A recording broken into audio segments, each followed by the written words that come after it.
मिलिंद देवड़ा जी इस वक्त हमारे साथ जुड़ रहे हैं शिंदे गुट की ओर से। किस तरीके से आज आप इस क्षण को देख रहे हैं मिलिंद देवड़ा जी, क्योंकि ये एक अपूर्णीय क्षति है पूरे देश के लिए। पूरा देश नम आंखों के साथ अलविदा कर रहा है डॉक्टर मनमोहन सिंह जी को। देखिए, मैं डॉक्टर मनमोहन सिंह जी को बचपन से मैं उनको जानता था और जब वे आरबीआई के गवर्नर थे उस समय से लेकर उनकी मृत्यु तक हमारे परिवार के साथ एक बहुत ही एक गहरा और पुराना एक लगाव था। और मेरे स्वर्गीय पिताजी और डॉक्टर मनमोहन सिंह जी साथ में पार्लियामेंट में थे, साथ में भारतीय विद्या भवन के ट्रस्टीज हुआ करते थे।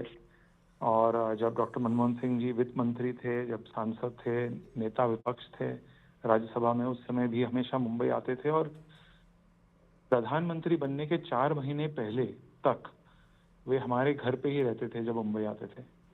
एंड मुझे याद है लास्ट टाइम दिसंबर 2003 में जब मुंबई आए थे, हमारे घर पे रुके थे। उसके बाद 4 महीने के बाद प्रधानमंत्री बने।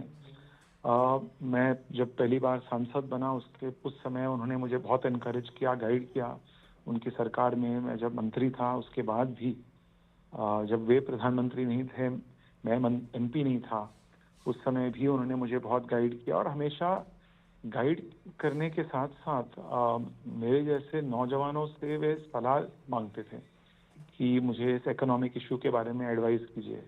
युवाओं का की क्या भावना है, उनकी क्या अपेक्षाएं हैं, क्या आकांक्षाएं हैं। तो उनमें कभी भी वो असुरक्षा नहीं थी कि मैं एक इनएक्सपीरियंस्ड, जिस युवा के पास अनुभव नहीं है, मैं उनको जी एडवाइस के लिए पूछ रहा हूँ।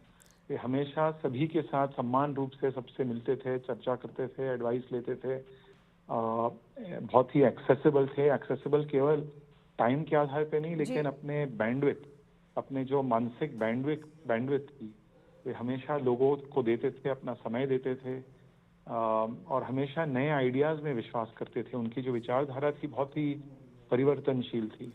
जी वे भविष्य की ओर देखते थे। और मुझे याद है जब मैं मंत्री था और उस समय दूरसंचार और सूचना प्रौद्योगिकी मंत्रालय में राज्य मंत्री हुआ करता था, हम जब चर्चा करते थे ई गवर्नेंस के बारे में, आईटी सेक्टर के बारे में, बहुत ही लंबे डिस्कशंस होते थे कि शॉर्ट टर्म सॉल्यूशंस क्या है, लॉन्ग टर्म सॉल्यूशंस क्या है, शॉर्ट टर्म एडवांटेजेस और जी डिसएडवांटेजेस क्या है, लॉन्ग टर्म में क्या फायदा होगा भारत को। तो उनकी जो डायरेक्शन थी, जो विजन थी, एक बहुत ही सकारात्मक और लॉन्ग टर्म बिल्कुल विजन यही हुआ करता था। यही हम कह रहे हैं मिलिंद देवड़ा जी, बहुत बहुत शुक्रिया हमारे साथ जुड़ने के लिए, कि एक लेगेसी कहीं ना कहीं वो छोड़ गए हैं। जिस तरीके से मिलिंद देवड़ा जी कह रहे थे